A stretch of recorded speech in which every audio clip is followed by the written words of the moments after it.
প্রিয় বন্ধুরা, দেখুন একটা বস্তু লক্ষ্য নেন।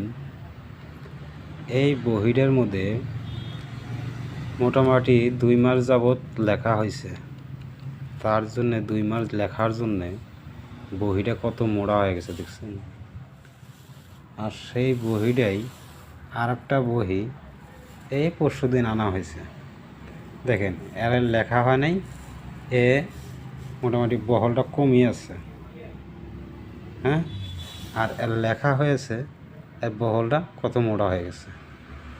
কারণ যখন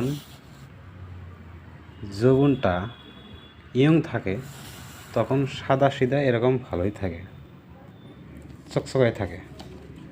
যখন বিদ্রোহকাল এসে যায় তখন ভাই এর আদর থাকে না।